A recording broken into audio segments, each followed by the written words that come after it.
Hello everyone, hope you're doing well. Wake up! It's Wooting time.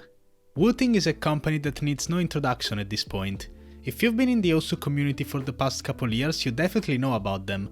The Wooting 60 is the most popular OSU keyboard at the moment, and for good reason.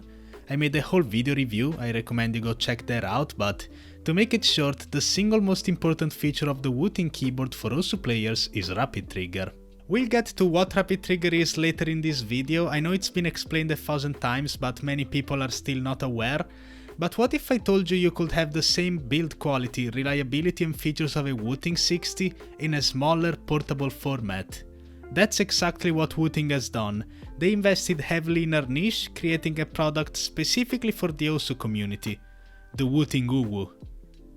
I'm not repeating that name. This is a Rapid Trigger free key analog switches OSU keypad, and today I'm going to unbox it, review it, and also talk about some of the alternatives on the market. Let's get into it. And there it is, there's the box, right there. There's two of them actually. Oh, we'll get to you. There are three models you can pick, Standard, RGB and RGB Stealth. I picked RGB Stealth, so everything is black. Inside the box we have a Wooting UwU postcard, always a nice touch, a hard case and a smaller box with some accessories. Let's see them.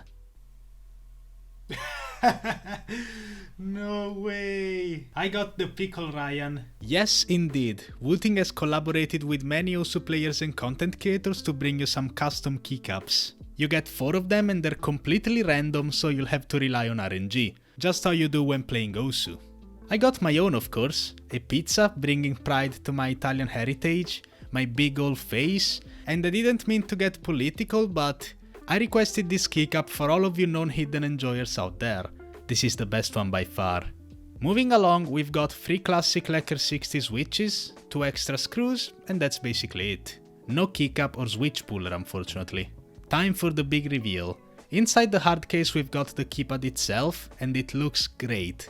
It's light, but not cheap feeling, it's quite solid. There's also a Wooting branded, long braided USB-C cable, very sturdy and high quality. The keypad comes with 3 analog keys to play OSU and 3 clicky digital keys. Nice. Taking a look at the bottom part, you first have to remove the thin plastic layer, and interestingly, while this doesn't feel sticky when you touch it, the second you put it on a hard surface, it will stay there, won't really move. And if you push down on it, it essentially becomes an unmovable object. As is the case with every OSU keypad, this material will eventually pick up dust and lose some of that initial stickiness. All you have to do is wash it. Not like that. You could unscrew it, but honestly I just dampen my finger, run it across, let it dry, and it's back to brand new. The keypad comes with the newest L45 switches pre-installed. I'm not a huge fan of those as I find them to be a bit too light for my taste, so I will replace them with the ones that come in the box. Wooting recommends a screwdriver to pop the switches out, and it does work, but please be careful and do it slowly, cause if you rush and do it fast, you could dent your keypad. Plugging the keypad in, we can see the gamer RGB coming through. It's fully customizable through the Wootility web tool, directly available on your browser so you don't have to install any additional software. Other than the RGB, you can also update your firmware and set both the actuation point and enable Rapid Trigger. Without going too much into detail, I will quickly explain both. On a regular switch you have a fixed actuation point and you need to press the key down and reach it for your input to register.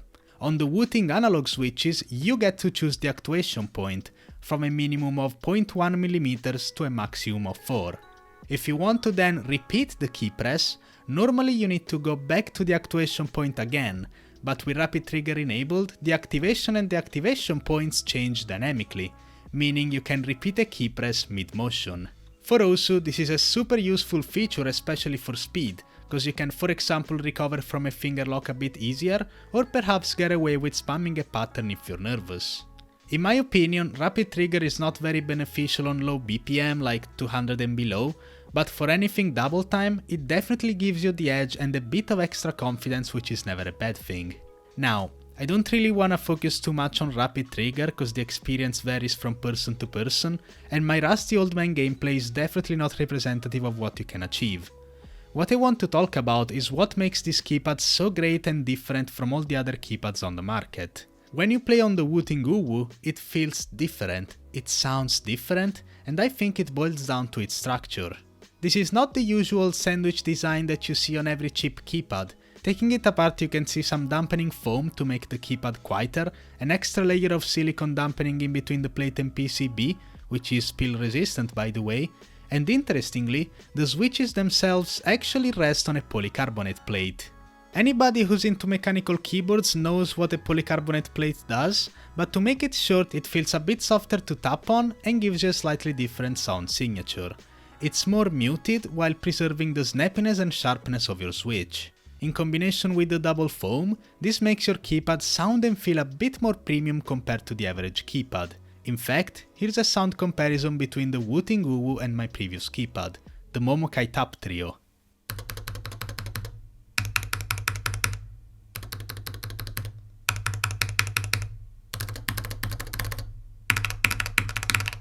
As you can likely hear, the Wooting sounds significantly quieter and, as I said, feels a bit softer, while not really sacrificing anything.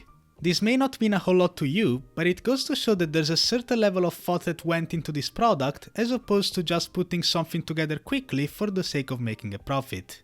As for the other accessories, there's a brass base available for an extra €30, that's the little box I showed earlier. It's heavy, it looks and feels premium, and it's super easy to mount. You just take out the two screws at the base of your keypad, take the foam out. Thank you. Thank you very much. And screw it back together. Now your keypad looks even more premium than before, though I personally find that the brass base gets rid of some of that extra softness and the keypad becomes a lot more stiff. You may like it, you may not, all subjective.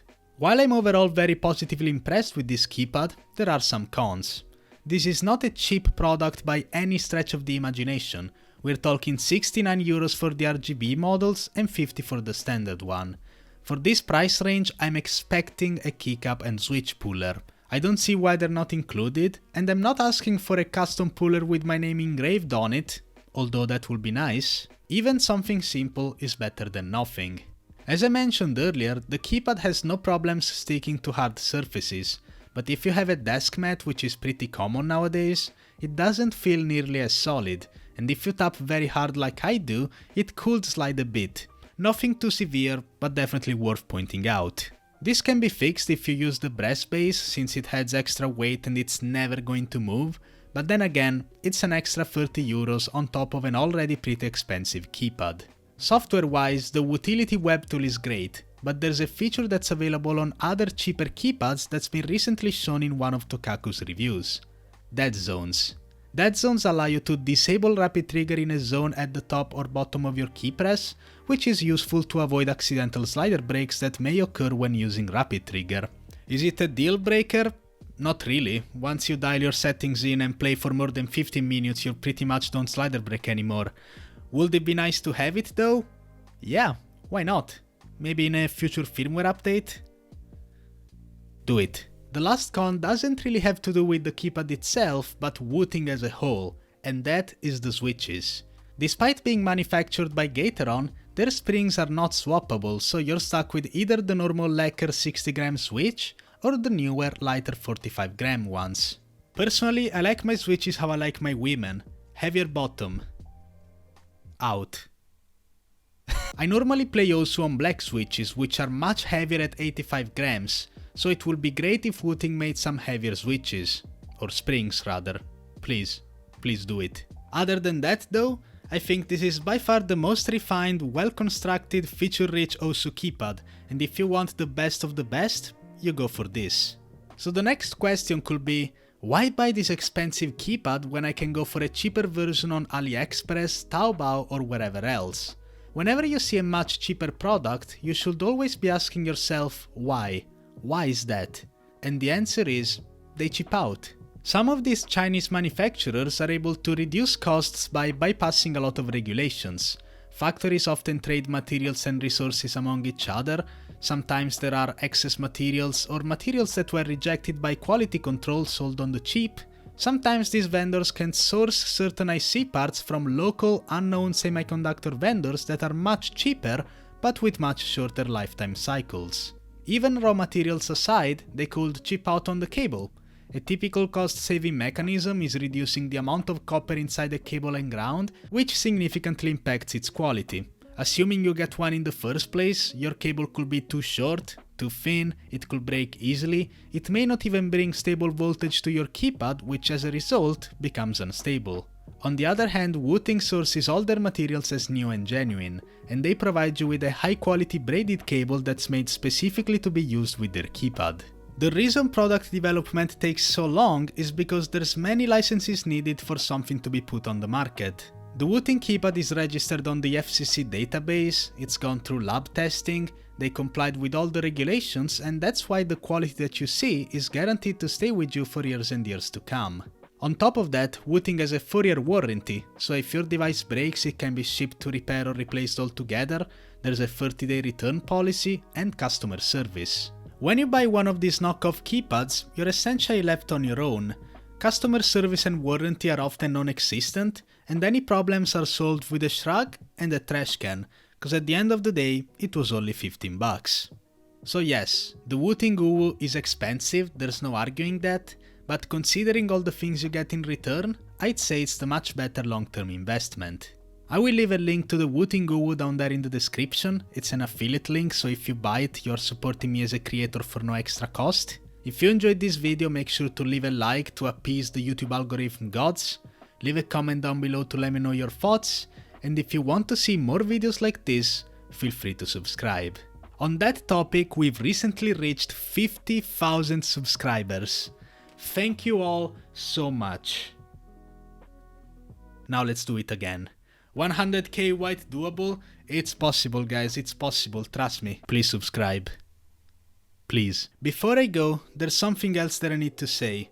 I'm very excited to announce COE is back.